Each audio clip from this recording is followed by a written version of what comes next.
Madrid assure avoir prévenu Alger de son changement de position. Le gouvernement espagnol assure avoir prévenu en amont l'Algérie de son soutien au plan d'autonomie proposé par le Maroc pour le Sahara occidental, qui a provoqué la colère d'Alger, l'un des principaux fournisseurs de gaz de l'Espagne.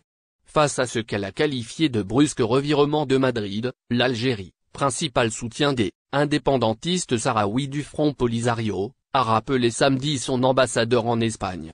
Le gouvernement espagnol a informé en amont le gouvernement algérien de la position de l'Espagne concernant le Sahara, ancienne colonie espagnole, ont indiqué samedi soir des sources gouvernementales. Pour l'Espagne, l'Algérie est un partenaire stratégique, prioritaire et fiable avec lequel nous souhaitons maintenir une relation privilégiée, ont-elles assuré. Le gouvernement espagnol a apporté pour la première fois publiquement vendredi son soutien au projet d'autonomie marocain pour le Sahara occidental, alors que Madrid avait toujours adopté une position neutre entre Rabat et les indépendantistes sahraouis du Front Polisario. Ce virage à 180 degrés va permettre une normalisation des relations entre l'Espagne et le Maroc après la brouille diplomatique majeure déclenchée par l'accueil en Espagne en avril 2021 du chef du Polisario, Brahim Ghali, pour y être soigné du Covid-19. Le point culminant de cette crise avait été l'arrivée massive en mai 2021 de plus de 10 000 migrants, principalement des Marocains, dans l'enclave espagnole de Ceuta sur la côte nord du Maroc, à la faveur d'un relâchement de la surveillance des frontières côté marocain. Le conflit du Sahara occidental, considéré comme un territoire non autonome par l'ONU, oppose depuis des décennies le Maroc aux indépendantistes du Polisario, soutenus par Alger. Rabat, qui contrôle près de 80% de ce territoire désertique aux riches sous-sols et aux eaux très poissonneuses, propose un plan d'autonomie sous sa souveraineté tandis que le Polisario réclame un référendum d'autodétermination, prévu lors de la signature en 1991 d'un cessez-le-feu mais jamais concrétisé. Guerre en Ukraine, l'Algérie et la Chine s'alignent sur la même position.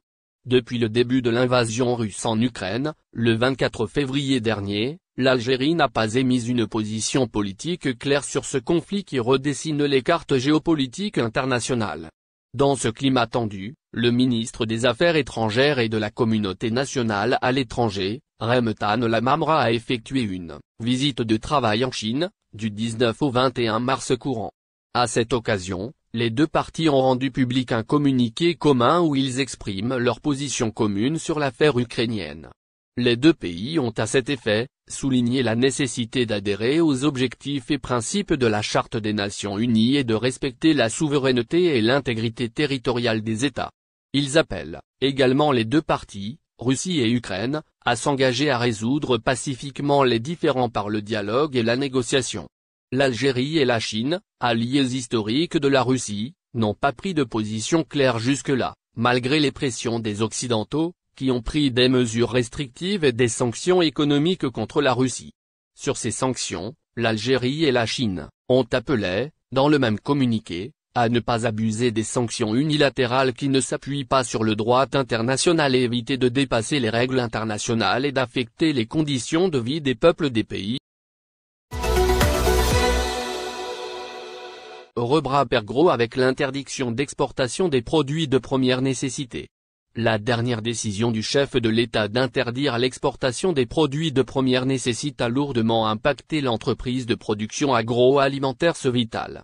Le groupe de l'homme le plus riche d'Algérie, Issa Rebrab, se retrouve dans une situation difficile qui se répercute sur les travailleurs de l'entreprise. Ainsi, Cevital subit de plein fouet la décision d'interdire l'exportation des produits de première nécessité. Une raffinerie de sucre du groupe se trouve à l'arrêt et plus de 1000 postes de travail sont menacés. Cette situation est une conséquence directe de la décision du gouvernement d'interdire l'exportation des produits transformés localement avec des matières premières importées. Ce groupe de l'agroalimentaire est le plus touché par cette mesure. Il est le principal producteur d'huile, avec 570 000 tonnes annuellement, et de sucre, 2 millions de tonnes. Cevital est le premier exportateur algérien de ces denrées. La décision du gouvernement met fin à l'exportation de 800 000 tonnes d'huile et de sucre par année, selon des chiffres donnés par le journal Jeune Afrique. Cevital, qui compte sur les rentes de l'exportation pour refluer ses caisses, se retrouve donc avec un surplus de production. Pour éviter de stocker sa production, l'entreprise a décidé de mettre l'une de ses raffineries à l'arrêt.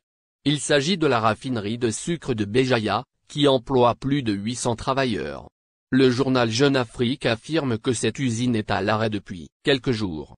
Il faut dire qu'en plus des emplois directs menacés, 2000 emplois indirects risquent également de subir le même sort si cette décision n'est pas révisée. Interdiction d'exportation des produits dont la matière première n'est pas produite localement. Il faut rappeler qu'Abdelmadjid Tebboune a ordonné, le 13 mars, l'interdiction de l'exportation de plusieurs produits de consommation, dont la matière première est importée par le pays. Sur proposition conjointe des ministres de l'Agriculture et du Commerce, le président de la République a ordonné l'interdiction de l'exportation de tous les produits de consommation importés par l'Algérie, tels que le sucre, les pâtes, l'huile, la semoule, et tous les dérivés du blé, avait indiqué un communiqué de la présidence algérienne. Le chef de l'État algérien a également demandé la criminalisation de l'exportation de ces produits et a chargé le ministre de la Justice de préparer un projet de loi incriminant l'exportation des denrées qui ne sont pas produites localement, en la qualifiant d'un acte de sabotage de l'économie nationale. Belmadi s'explique sur ses choix de joueurs et rassure les supporters de l'équipe d'Algérie. Le sélectionneur algérien Djamel Belmadi a animé, ce dimanche 20 mars, une conférence de presse à Alger, à la veille du stage des Verts pour la double confrontation contre le Cameroun comptant par les barrages de la Coupe du Monde de la FIFA 2022 au Qatar.